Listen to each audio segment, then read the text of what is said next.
მოგესალმებით, ძვირფასო მაყურებელო. ეს არის გადაცემა ლეგენდები არ კვდებიან. მე გახლავართ მისი ავტორი და წამყვანი თორნიკე ტატიშვილი. დღეს ყავს ძალიან საინტერესო სტუმარი და ორმაგად და ათმაგად ჩემთვის სასიაოვნო, იმიტომ რომ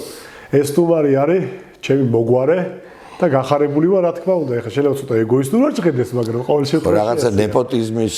ბატონი ოთარ ტატიშვილი. როგორ ძანებით? არა მიჩის გენესველი, დიდი მადლობა რომ ამიხსენეთ, მობზანდით. მეც მიხარია, საერთოდ ტატიშვილები ძალიან ესეთი ხალხი იყო ჩემი წინაპრები, ვინც მახსოვს უყვართ ერთმანეთი და დაზეშორებელი ნაცევებიც კი ახლობლობდნენ და მე ყველა ტატიშვილის წარმატება მახარებს და მიხარია. როგორი ბავშვობა გქონდა? რა ვიცი, იცი ბავშვობა, ну ძალიან ის თუ არა აქ ადამიანს სუდი მოგონებები, მე ყველასთვის სახალისო და კარგი მოსაგონარია. რა თქმა უნდა, კარგი და ბევრი კარგიც მახსოვს და რაღაცა პატარა სუდი მომენტების, მაგრამ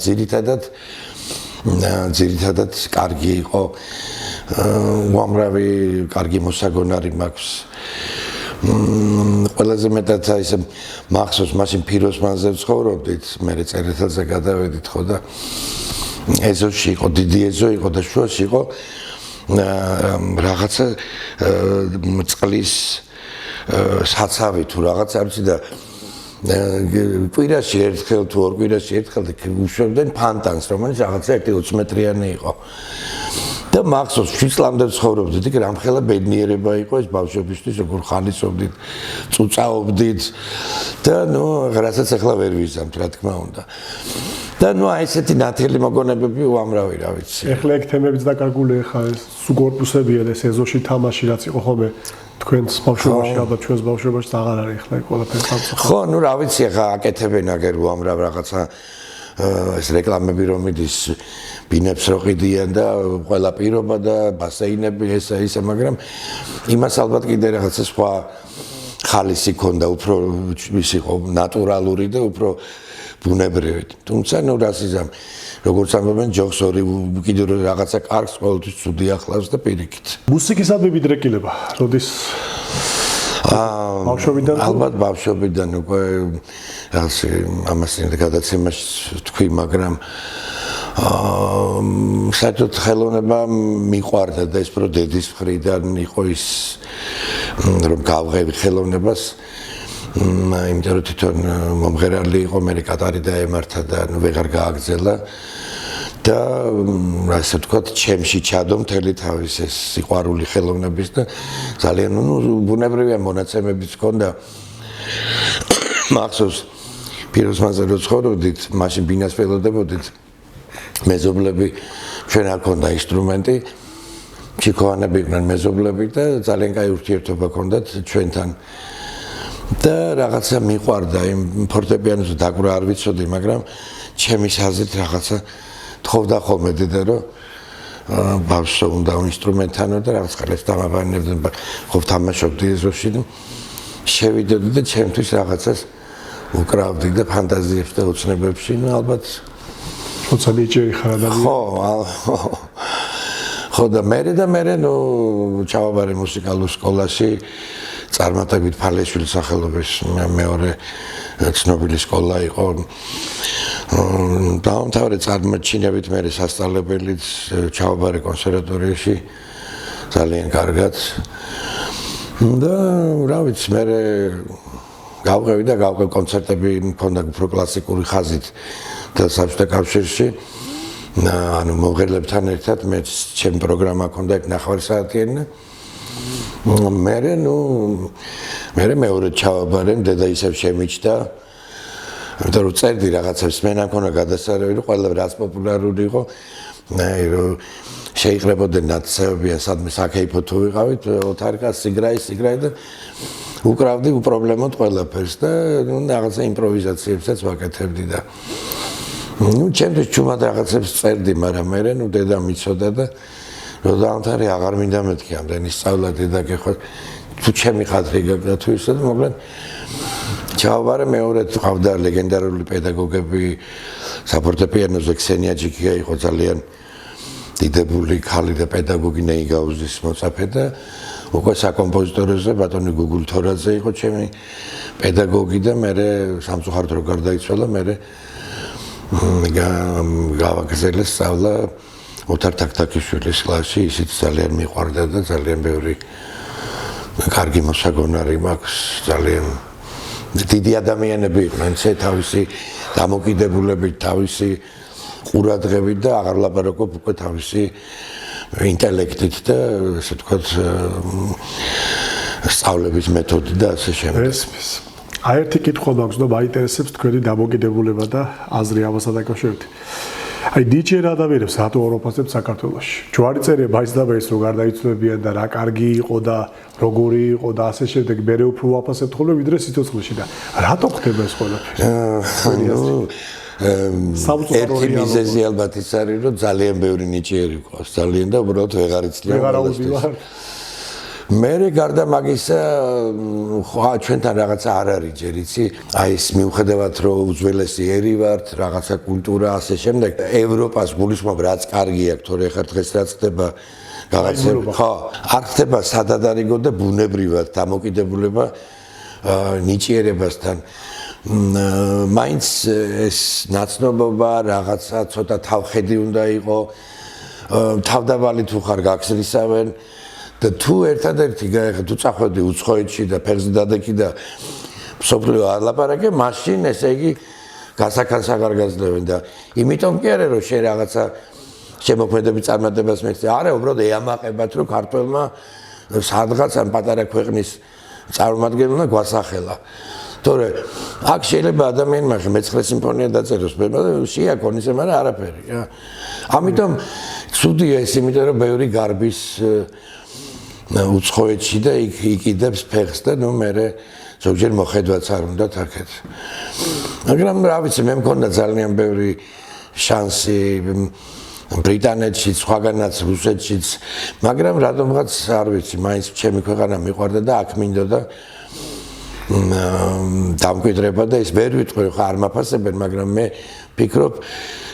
ცოტა მეტ ყურადღებას ვიქცევ ჩემი იმდენიმა გაკეთებული კლასიკურ ჟანრშიც ნუ ესტრადაში მომღერალი არ არის რომ არ მღეროდეს ან სოლო თუ არა გალასიმღერაში მაინც არიან და ნუ არ ვიცი წელს ცოტა რაღაცა გამოცოცხლდა სიტუაცია რაღაც ამ ახალ მე-6-ად მოდიხართ აგერ თქვენ და ნუ შარშან სულ 1-2 ხო და უბრალოდ გულდასაწყვეტია ეს ყველაფერი მაგრამ ნუ რას იზამ ალბათ ყველაფერს თავის დრო აქვს და მოთვინებით და შენით ბოლოს რა შექმნით აი სიახლეები რა დაწერეთ არ ვიცი სულ ბოლოს ახლა ხან ჩავწერეთ ახალი სიმღერა ბოლოს სიმღერებს ნაკლებად ვწერთ ძალიან ბევრი მაქვს საკმარისად ბევრი და მიხარია რომ საკმაოდ ხშირად მის რემიქსებს აკეთებენ ან თხოვენ რომ თუ შეიძლება შევასრულოთ უფრო კლასიკაზე გადავართ იმიტომ რომ იცი მე მაინც აკადემიური განათლება მაქვს და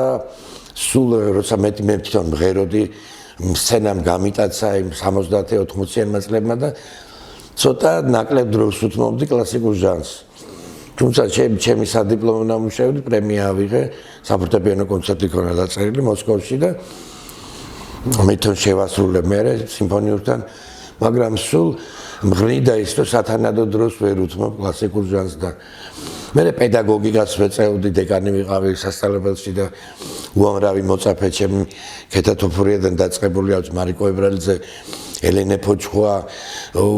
სხვები და სხვები ხო და აღარ მყოფნიდა მე ხობსილა რომ კიდე მეწერა და მე სასწავლებელი დახურეს ცოტა ხნით რაღაცა ის ხდებოდა რეორგანიზაცია და მე გახსნეს და მაშინ ვიდარდე მაგრამ მე ზოგი ჭირმარგებელიო მე მოვიცალე ჩემთვის და 1-15 წელია უკვე უამრავი ნაწარმოები შევქმენი და სრულდება უკვე რაღაცა პრემიებიც მივიღე უცხოეთში ცაკაც და ანუ რის თქმა მინდა რომ ახლა სიმღერის ჟანრს უფრო ნაკლებად უბრუნდები მაგრამ როგორ არა აი გურანდა კი არა ლონდა გეგეჭკორი არის შესანიშნავი გოგო და მომღერალი პიროვნები ხარ არის ძალიან ცნობილი მაგრამ აი ჩავწერეთ სიმღერა და საკმაოდ ხშირად ტრიალებს და მოწონება დაიმსახურა ლენი ჭირგოგოა მოვიდა ჩემთან იმიტომ მე ვისთანაც გამოცდილება მაქვს მომღერლებთან, იმათთან უფრო მიადვილდება შერჩევა სიმღერის, იმიტომ რომ ხშირად ვთქვია, რომ ზუსტად არგებ მომღერალსო. ხო და ნუ ამასთან არ მქონდა იმხელა გამოცდილება და ცოტა გაგვიჭიანურდა ეს პერიოდი, მაგრამ მე ნუ კარგად ჩაწერა და რაღაცა გადაცემებში მოგვიწვიეს და რადიოებში ტრიალებს მიენდე გულისხმას. რაღაცა მე ჩავწერეთ საახალწლო სიმღერა 2017-ში შეასრულა მარიკო ებრალიძემ შეგვიკვეთეს სახელმწიფო დონეზე საახალწლო პროგრამისთვის ლაივში იმღერა. კარგად, თუმცა იცი ბალანსი არ იყო, ყინვა იყო, ორკესტრი მოიშალა რაღაცა და აი სიმღერა თავიდან ჩავწერეთ უკვე მთელი სიმფონიური ორკესტრია და ნუ ხარისხიანად ჩავწერე ასე. ხო და რაღაცები კიდე მაქვს ახლა ჩანაფიქრები, ვიღაცას დაპირებული ვარ და ასე შემდეგ. იცი რა ძალიან დიდი არქივი მაქვს უკვე კლასიკურშიც, ესტრადაშიც, ვიდეო მასალა და აი ყველაფერს დღეს ეს გავაკეთო თუ ის გავაკეთო თუ მიჭირს უკვე ამის თავმოყრა ხო კიდევ ხატა ვაგერ და ამასაც კიდე ხან გამოფენას თხოვენ რაღაცა და სულ ვიძახე რომ 24 საათი აღარ კმარა უკვე 48 საათი გჭირდება მინიმუმ. სიყვარული რა არის თქვენთვის და ცოტა რომ ოჯახზე გვიებოთ. ნუ რა ვიცი, ცით ცოტა უკვე სტრაფარედად იქცა უსიყვარულოდ სარსულფეს, მაგრამ ადამიანი აი ამ სიყვარულის იმაშია მოქცეული, რა თქმა უნდა, უფრო პროდუქტიულია. ძალიან დიდი სტიმულია და შთაგონებასთან მე ძალიან შთაბეჭდილებიანი ვიყავ ბავშვობიდან, რომ რაღაცა აი შეიძლება ბუნებაში ან სადმე რაღაც იმხელა შთაბეჭდა მით უმეტეს როდესაც ადამიანი შეყვარებული და ყველას ქონდა ის პირველი სიყვარულიც, გატაცებაც. და აქ არ არის ლაპარაკი მარტო პიროვნულ სიყვარულზე, საერთოდ, ნუ ცხოვრების სიყვარულზე სულ ვიძახი, რომ გენიალურ დროს ცხოვრობთ, ასეთი საშუალებები, ამდენი რაღაცა და ხალხი უნდა დამშვიდდეს, კაცო, და რაღაცა 60 შექმნა დედამიწაზე და მაგრამ ნუ რაც ხდება ხო ის მსოფლიოში. საშინელება ვერიფერებენ ამას და ამდენი ადამიანები იხოცებიან და სიყვარულის დეფიციტი ესე გამოდის. ალბათ, იცი რაღაცა იმიტომ არა ბოლო დროს ვკითხულობ პოეტების, მწერლების, ვიღაც დიდი ადამიანების ყველა მით უმეტეს რელიგიური პიროვნების სიყვარულზე მიდის აქცენტი, იმიტომ რომ იცი რა ხალხს გონია რომ გამოეკიდებიან, სამოეკერებიან და რაღაცა სხვა რაღაცაზე აქვს გადატანილი თავის ყურადღება. მატერიალურზე ზედმეტად მატერიალური გჭირდება, მაგრამ ის არ უნდა დომინირებდეს. სიყვარული, ადამიანის სიყვარული, ურთიერთსიყვარული, მეგობრული სიყვარული, მშობლის სიყვარული, ეს ყველაფერი თუ არა აქვს ადამიანს, ფუჭია მისი ცხოვრება. რაც არ უნდა დიდი ფული იშოვოს. მეგობრობაზე რას გვეტყვით? ერთმანეთთან ჩვენმა მეგობარმა ერთხელ ესეთი რამე მითხრა, რომ დავამახსოვრდა თვითონ გადასარევი პიროვნება, ხარ მინდა აი მე ვიციო ჩვენ შორის თუ რამე მოხდაო, გაუგებრობა, ვიცი რომ ჩემი ბრალი იქნებაო. ანუ ამას რო გეტყვის ადამიანი, გესმის? ხო და რა თქმა უნდა, მე მიყვარს ჩემი მეგობრები და არასდროს არ შემირჩევია მეგობრები, აი მისნით რომ ის საჭირო ადამიანია, იმას არასდროს უბრალოდ პირადი სიმპათიით და ცხოვრებასთან დამოკიდებულებით და ერთადერთი ის მაწუხებს, რომ სათანადოდ ამ ბოლო დროს მაინც ვერ უთმობ დროს მათთან ურთიერთობას და ესე როგორც წინათ ვიცოდით დღე გამოშვებით დღეში 5 ჯერ გასაგებია ეს ახლა წლები მიდის და ოჯახი და ასე შემდეგ, მაგრამ მაინც გული, მაგრამ როცა ვიკრიბებით ეს არის აი განსაკუთრებით ახლო მეგობრები, ზეიმია იქ იუმორის და სიყვარულის და მუსიკა ჩქებს და ჟღერს და ასე შემდეგ. ისე რომ მე მიყვარს ჩემი მეგობრები და არ ყოველთვის მენატრებიან. წარმატებას როგორ უნდა მიაღწიოს ადამიანმა განსაკუთრებით ჩვენ ქვეყანაში? ეპოტაჟით. რაღაცა საშინელება უნდა გააკეთო, რაღაცა საშინელება უნდა ჩაიდინო ან შიშველი გამოხვიდე ან რაღაცა და გიხდება არ გიხდება? ხო ჩემ მოწაფეც იყო ასევე პატა თედიაშვილი და ბენსონზე და იმაზე დიდი კაცო ხო და მე ნუ ჩაწერე მუსიკალური გველები და რაღაცა ჩაწერა და ნუ მე რო კითხეს უთხრა იმიტომ რომ სხვანაირად არ მაგცევდით ყურადღებასო და საფრთხო რეალობა მაგრამ ხალხის ბრალიცაა იცი ეხა იგივე YouTube-ზე იმაზე რო ვიხედები აი ვიღაცა მართლა ბანძი და რაღაც საშინელება გამოვა და მილიონობით კომენტარი ყველა ტელევიზია და თან უმეტესობა კი ლანს გავს, მაგრამ უმეტესობა გენიალურს რო დაწერს კიდე, აი ეს არის კატასტროფა. ანუ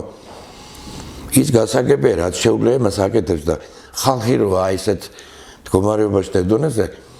ეს საშინელება და როცა კარგია რაღაცა, იქ კომენტარის ისიც ეზარებათ რა. ხო. ლაიქი ხო, ანუ რაღაცა სკანდალური უნდა იყოს, რომ იმან გამოიწვიოს საზოგადოების ინტერესი. ეს ძალიან ცუდი, ანუ ჩვენ ზოგად ისტორიულ კულტურაზე კი არა, დღევანდელ კულტურაზე საერთოდ ძალიან პარადოქსული ქვეყანაა, ეს ყავს უმაღლესი რანგის მუსიკოსების, მოაზროვნეების, მეცნიერების და ამავე დროს, ანუ ცუდშიც ყველაზე მაგრები ვართ, კი? და ეს ძალიან დიდი კონტრასტია. ბატონო თარ, ყველაზე მძიმე მომენტი რა ყოფილა თქვენ ცხოვრებაში? ალბათ დედის გარდაცვალება. დედის გარდაცვალება, რომ დედასთან დიდი გავლენა ჰქონდა და სხვანაირი ურთიერთობა ჰქონდა. ძალიან ძლიერი ქალი იყო, ძალიან გავლენიანი ნათესაობაში და ერთადერთი შვილი ყავდა, გიждდებოდა ჩემსა და ზოგჯერ ზედმეტად გამოხატავდა ამ ზოგჯერ იძახდნენ, აი იმას იმდენს გაქებსო, რომ ზოგჯერ ადამიანებში იწვევს იმას, მაგრამ რო გაგიცნობენო, მე რეპორტსკუნდებიანო და რაღაცა კეთებს მეუბნებოდნენ და ამიტომ ჩემთვის ეს დიდი ტრავმა იყო. 2009-ში გარდაიცვალა და შემოქმედებითი კუთხით ხო არის მოქმედა ხშირად ხდება ხო მაგალითად რომ ან დეპრესიისკენ მიდის თავში ადამიანი მაგ დროს იცით რა რაღაც პერიოდი კი მაგრამ ნუ ყველაზე ასევე დიდი ტრაგედია იყო მაშინ 9 აპრილის ამბები და სულ ტელევიზიასთან ვიყავი და შოკში ვიყავით ყველა მაშინ 9 აპრილზე სიმღერაც კი დავწერე თამარ გვერდწითელი და თემურ ქუთელაშვილი ასრულებენ ფარვიდე უფალო ირმა გურიელის ტექსტზე როგორ არის ხარ მახსენდება მაგრამ ბოლოს რაც ყველაზე მძიმე იყო ეს დედის ახლახან კიდე 2 წლის წინ ძმა გარდამეცვალა მამით ერთნი ვიყავით მაგრამ ძალიან კარგი ურთიერთობა ჰქონდა და ის პირიქით იცი დედას იმდენად უნდა და ხა კი უხაროდა მე მაშინ სულ ცენტრალურ გადაცემებში მე თვითონ ვღეროდი თან სხვაები ვღეროდნენ ჩემს სიმღერებს და მე თვითონაც ვღეროდი ხშირად ვიყავი ტელევიზიაში მაგრამ დედას სულ უნდა და აი მე მინდა როგორც თაქთაქიშვილი როგორც აი ესეთი კომპოზიტორი რო იყო და სულ აწუხებდა ის რომ მე კლასიკურ ჟანრს ცოტა ნაკლებ დროს უთმობდი და პირიქით იცი დედა რო წავიდა რაღაც უფრო მეტი პასუხისგებლობის გამიჩნდა და მინდა რომ მეტი გავაკეთო რაც მას გაუხარდებოდა ერთმა მითხრა ჩემმა ახლო მეგობარმა იმის დედა მეგობრობდა დედასთან და რომ ეს ჩემი წარმატებები რა მე ვიციო შენ ამას რატო აკეთებ ანუ მე ხო არ ვიყვიროდი ამას არ ვიძახდი და მითხრა ერთხელ რომ მე ვიციო შენ რატო აკეთებ ამას ესე აქტიურად ბოლო დროს მარტო მაგდა მაგრამ მე თვითონ რა თქმა უნდა მიყვარს ჩემი საქმე და როცა რაღაცა პატარა ეს შენს ხელოვანი ადამიანი ხარ და რაღაცა აი თუნდაც რაღაცა რომ მიაგნებ რაღაცა საინტერესო რამხელა სიხარულის განცდა ის რომ თორე ასე შემიძლია დღეს 300 სიმღერას წერო მაგრამ აი რომ მოძებნი რაღაცა საინტერესოს იგივე კლასიკურ მუსიკაში ჯერ რო გაგინათლება მე სანამ ამას ხორცში ასხავ და მე სულ ვიძახე მესამე სიხარულია უკვე ეს რომ გავაეთერში და ხალხი რო შეიყვარებს ანუ სამეტაპობრივი სიხარულია პირველი რო საქმნი და სულ სხვადასხვა განცდა მეორე როცა უფრო ყველაზე დიდი ნერვიულობა ახლავს ის რომ რაც თავში გიჟღერს ის რომ რეალურად შეასისხორცო და ეს პროდუქტი დადო და მესამე რომ მოლოდინი რო გვაქვს რომ ეს წესით უნდა მოიწონოს საზოგადოებამ აი თუ ეს მოწონებაც მოდის და არის ხოლმე რომ იცი რომ კარგია და ან თუდად არის მიწოდებული ან თავის დროზე არ არის მიწოდებული და შეიძლება ხალხმა ვერ მიიღოს ეს ისე როგორც ამ ხშირად საკუთარ ნაწარმოებებს მიეჭვიანი ანუ რაც ცოტა ისეთ ნაკლებად მიმაჩნდა ხო იმას რომ მეტი წარმატება ქონდა ვიდრე რაც მიმაჩნდა უფრო ღირებულად მაგრამ ნუ არ ვიცი დრო ალაგებს ხოლმე ყველაფერს. რა შეცვლით თქვენ ცხოვრებაში? რას იცი უფრო სწორედ და უფრო მიზანდასახლად გამომეყენებინა ჩემი შემოქმედება ისე რომ იგივე უცხოეთთან ურთიერთობაში იმაში, იმიტომ რომ ხა უცხოეთში პროდიუსერები ყავთ, მენეჯერები ყავთ, რაღაც აქ ხო შენახარ ყველაფერი, შენ და ჩაწერო, შენ და დაწერო, ხო და ამიტომ ცოტა აი სხვანაირად მივხედავდი, იმიტომ რომ მე ძირითადად ვფიქრობდი შემოქმედებაზე და აი ამ მხარეს ნაკლებად კომერციული. ხო, იმიტომ რომ აი ეს მიტაცებდა ეს პროცესი შემოქმედებითი და ამას კიდე ხამ პრომოუშენს ხო საჭირო დროს, საჭირო ადგილას იყო მომენტები, რომელიც არ გამოვიყენე იგივე ბრიტანეთშიც იქ რაღაცებს პირდებოდნენ და არ დავრჩი და მეთქი ახალ წელს სახში უნდა შევხვდე და მე ვინანენო, იმიტომ რომ იქ მართლა მქონდა პერსპექტივა. ხო და აი ესე თორე ძირითადად ალბათ რა ვიცი იმ დღესაც საინტერესო გადაცემა იყო, მოკლედ ვიტყვი. 3 ტყუპი აღმოაჩინეს, რომელიც გაუშვილებია დედას. ისე 2 წვეთივით გავდნენ ერთმანეთს, ჯერ 2 მოიძებნა, მერე მესამე და მერე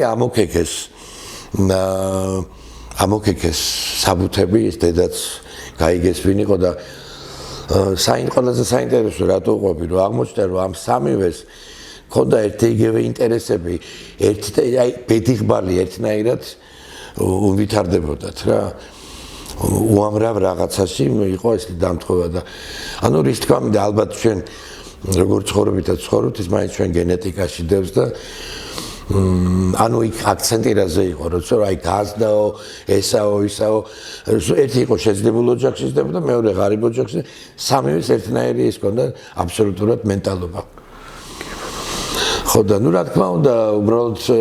ასაკში რო შედიხარ უფრო იგებ დროის ფასს. ალბათ უფრო მაშინ ძალიან ბევრ დროს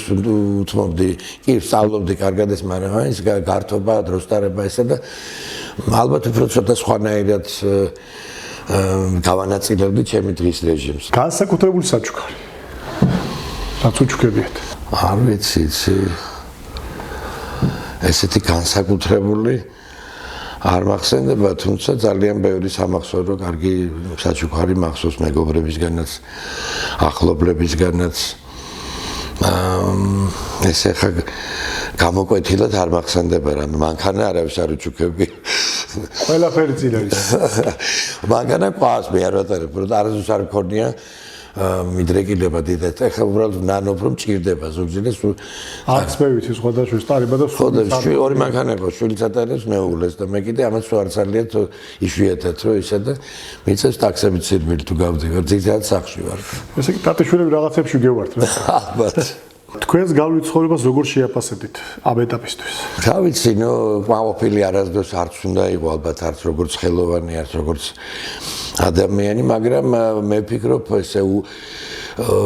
უპიროთ არ მიცხოვრია, ანუ ცუდი ნამდვილად შეგნებულად არავისთვის არ გამიკეთებია. იმიტომ რომ მე სულ ვიძახი რომ ჩვენი ეკლესია იგი კი არ არის, აი აქ არის ჩვენ ვიცით როცა ვარ ტყუანები და როცა მართლები და მე ვცდილობ ხოლმე მაინც აი ჩემს სინდისთან ვიყო მართალი და ხა პატარა წყენები ზოგჯერ უნებური შეიძლება ეს ადამიანები ვარ და აბსოლუტურად ბუნებრივია, მაგრამ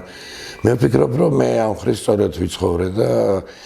ვცდილობდი რომ პირნათელი ყოფილიყავ მეგობართან, მშობლებთან და ოჯახთან და ასე შემდეგ. თავისუფლება რას ნიშნავს თქვენთვის? აი წეგა 9 აპრილს ვახსენეთ და ხო, ნუ რა თქმა უნდა, იცით, თავისუფლებას ძალიან ბევრი მცნება აქვს და ბევრი ახსნა. ნუ ვიღარ რელიგიურად ეს არის თავისუფლება, როცა შენ თავისუფალი ხარ, მაგრამ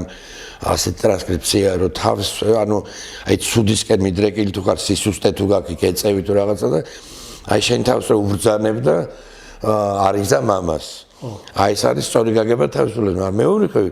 ნუ თავისუფლება არის აი რაც მინდა, ხო, ცუდზე არ ვიძახი. უბრალოდ ესეთ სადღეღილოს არის, მოდი იმ შეცდომებს გავუმარჯვოს, რომელსაც ჩვენ ვაღიარებ, მაინც ვაკეთებთო.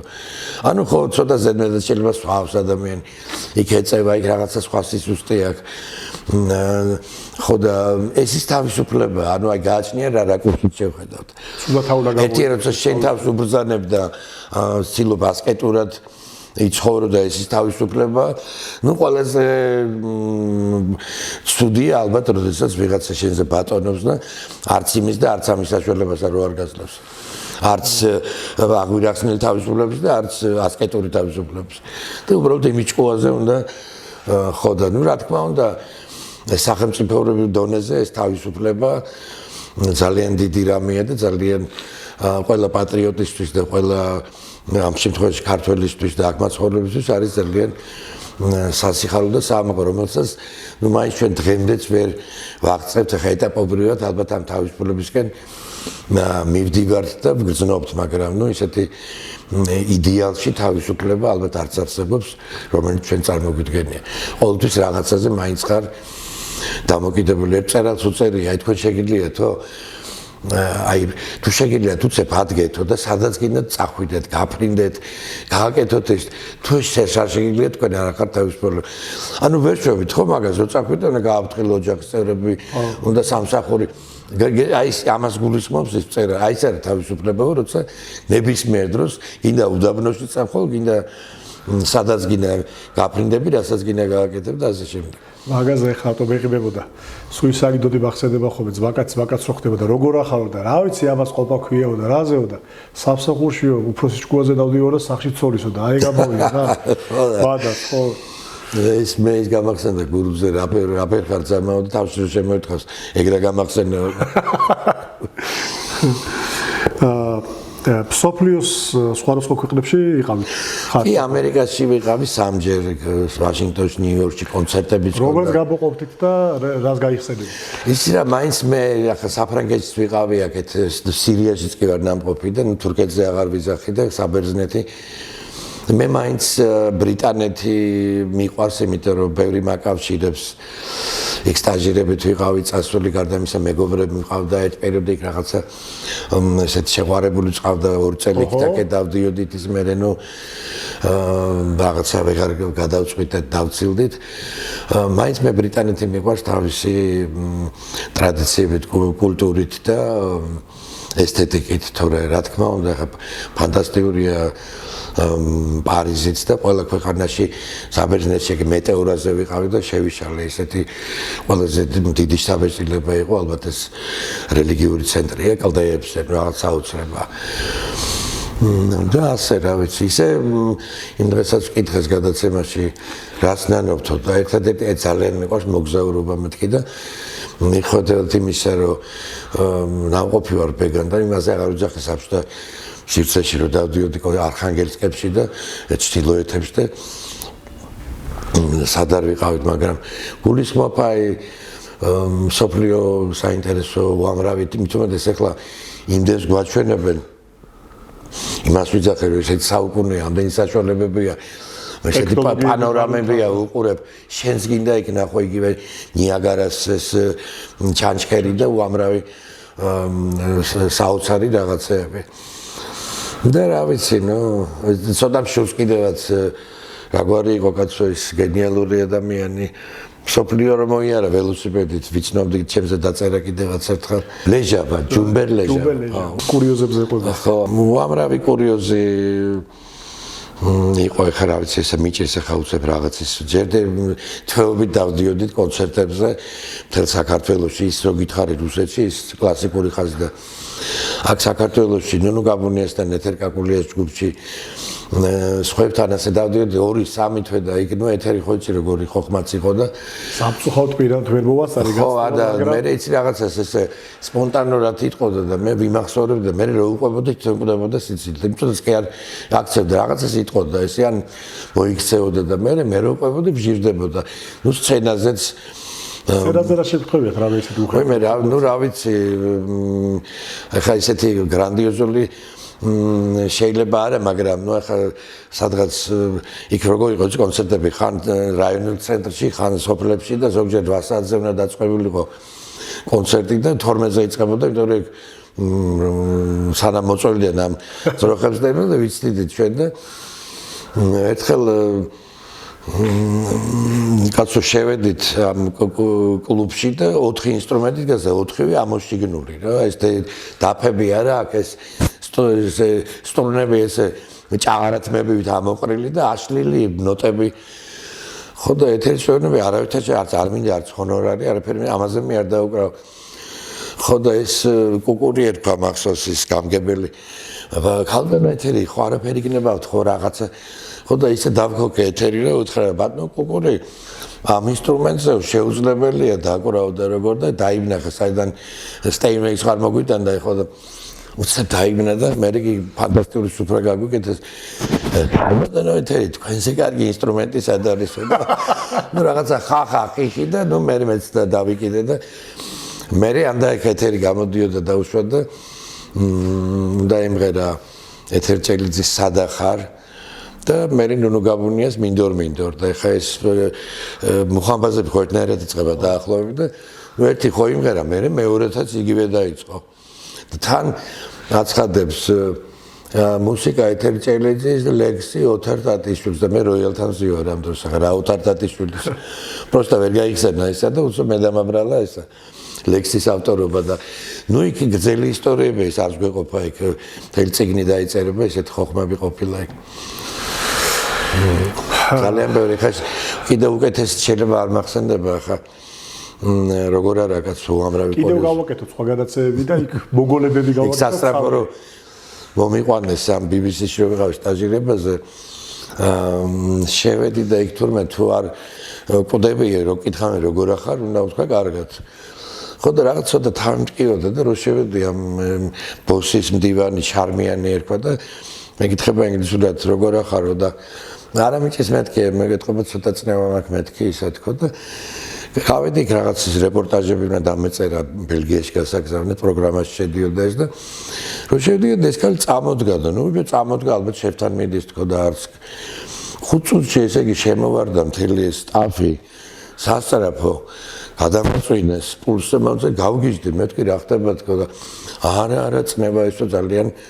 საშიში რამეაო და მე მოვიკატუნე თავი ისე რაღაცა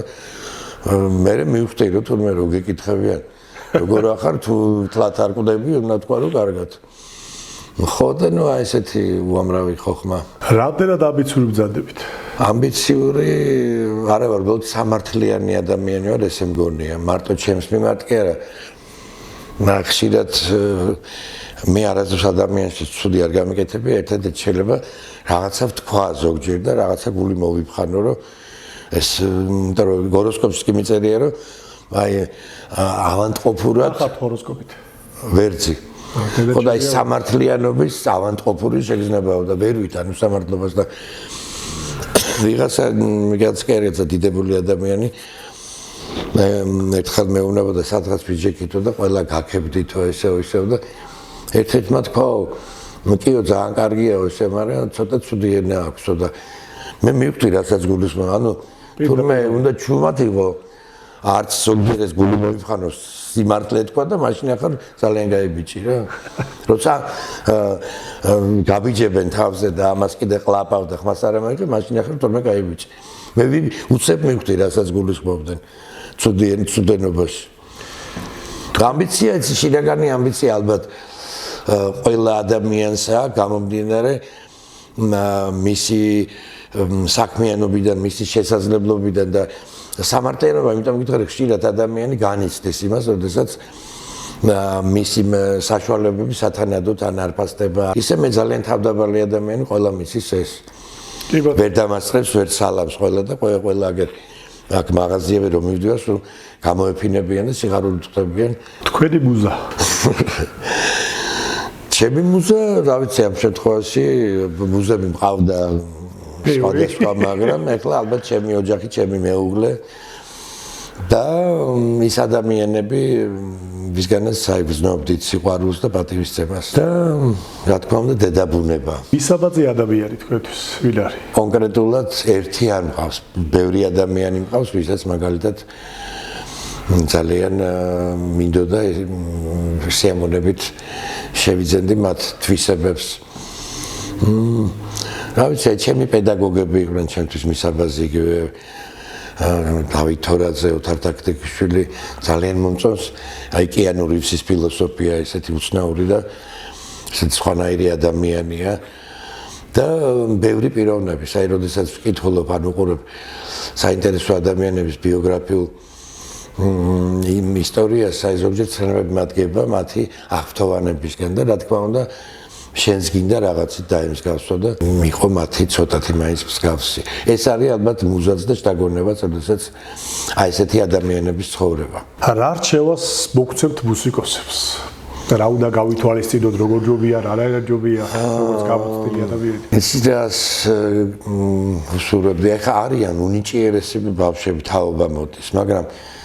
ხშირად უსმენ ფანტასტიკური ვოკალი, რაღაც მელიზმატიკა, ყველაფერი რაღაცა, მაგრამ აი თითქოს იცი მოისმენ აღფრთოვანები, ამით მაგრამ აი რაღაცა თითქოს სული არ არის ჩადებული ამ სიმღერაში და აი ძველ სიმღერას მე ხა რეტროგრადი არასდროს არ ყოფილა პრიქით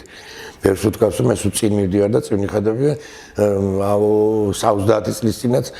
ისევ წერდი რომ დღეს თანამედროვე ისმინება მაგრამ აი რაღაცა თუნდაც იმ ომის დროინდელ სიმღერებს ან იმ ეპოქის სიმღერებს მე რაღაცა საოცარი სულიერებაა თითქოს ზოგჯერ მარტივი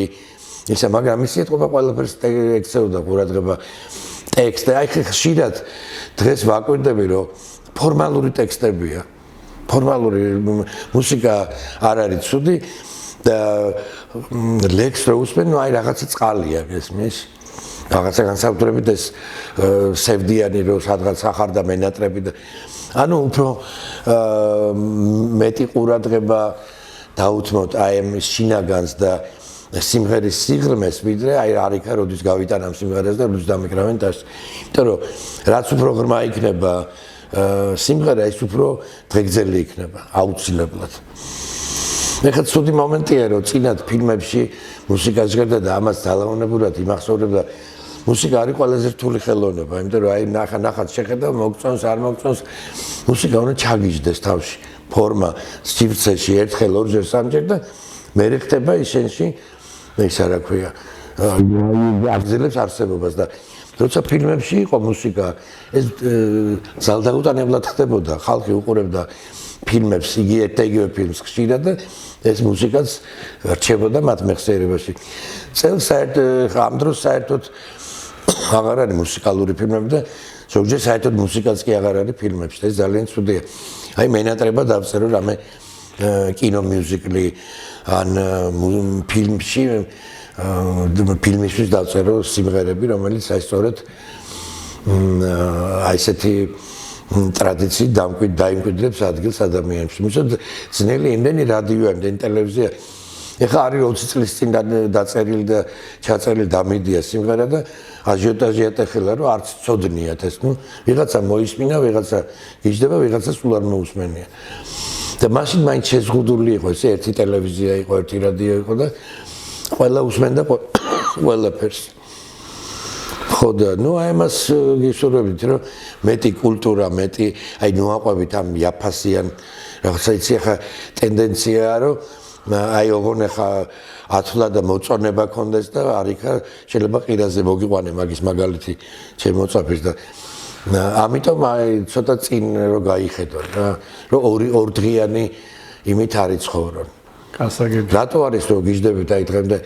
დავით თორაძეს ეს გენიალური რომანსი დღე პირველი დღე უკანასკნელ აი ეს რო უსმენს ტანში გაძლევს და ძალიან ღრმა კი ბატონო ხო და ასეთი მაგალითები არაერთი გვაქვს. ნუ ის თაობა იყო რაღაც საოცარი, სულხან წინცაძე, თორაძე, ლაღიძე, ეს რაღაცა პლეიადა იყო საოცარი. როგორ საქართველოში იცხოვრებდით? სამართლიან და ღირსეულ საქართველოში. სუბიძახე იცი, აი ხო 9 თუ 10 მილიარდია ხო მსოფლიოში, აი იყო 3 მილიარდი დარჩეს, მაგრამ ადამიანები დარჩეს, იმიტომ რომ ისეთ ისტორიებს კითხულობ ზოგჯერ ისე არა ადამიანურ რაღაცებს რომ აი უბრალოდ იმედგაცრუებას გრჩება რომ აი კაცებრიობა საით მიექანება და აი მე ვისურვებდი რომ აი საქართველოს რაც ეკუთვნის თავისი ისტორიით, თავისი ღირსებებით, თავისი ნიჭიერებით აი ეს ყველაფერი გამომზიურდეს და ბედნიერ და ესეთ ხალას საქართველოში ეცხოვრას ხალხი იყოს ერთმანეთის მოყვარე სამართლიანების ხვისას მოიტაცებენ მოკლედ გესმის შენი სიტყვაც მინდა. ეს არის ალბათ ყველა ჭეშმარიტი ქართული ოცნება, რომ ასეთ ეს იდეალიზმი ალბათ, მაგრამ იდეალურს ვერ მიაღწევს ვერასდროს, მაგრამ მიახლოება შეიძლება. რომ ისტრაფოდე ამისკენ და არა პირიქით, ესე იგი უსწრუწი ვარდებოდი. საბობავლო გეგმები გაგვიხილებ თქვენ. რა ვიცი, საბობავლო გეგმები ბევრი მაქვს და სულ ახლა იმ დღესაც მეორდები გადაცემას თქვი, რომ მერთო მაცოცხლე, რომ ეს რაღაცა ოპერაზე მაქვს იდეა, ასევე სხვა ფორმის ნაწარმოებებზე და ზოგი მისამთავრებელი მაგდა და გასაშალაშინებელი და აი ასე რა თქმა უნდა და ნუ ასევე სასიმღერო ჟანრშიც რა თქმა უნდა მაქვს რაღაც ჩანაფიქრები და იმედია ვითარებ შევთ მაგა ბავშვი ბოლო ტატიშვილები ვართ და აუცილებლად რა თქმა უნდა ბატონო თარ მე მინდა რომ ძალიან დიდი მადლობა გადაგიხადოთ ჩემს გადაცემაში სტუმრად მზადებოდით პირიქით მადლობა მობრძანებისთვის რამე კომპოზიციას დასასრულში შეგვისრულებთ ალბათ ხო ნებისმიერ თქვენ რომელიც გნებავთ რომ რაღაცა ელფერი დასასრულისკენ რო იყოს შევძლებთ ხო რამეს ხო რა თქმა უნდა უბრალოდ მიჩის ხოლმე გადაწყვეტა ამ წუთას რა შევასრულოთ ანუ ექსპრონტი იქნება აი ჩემი ხელი მადლობა დიდი მადლობა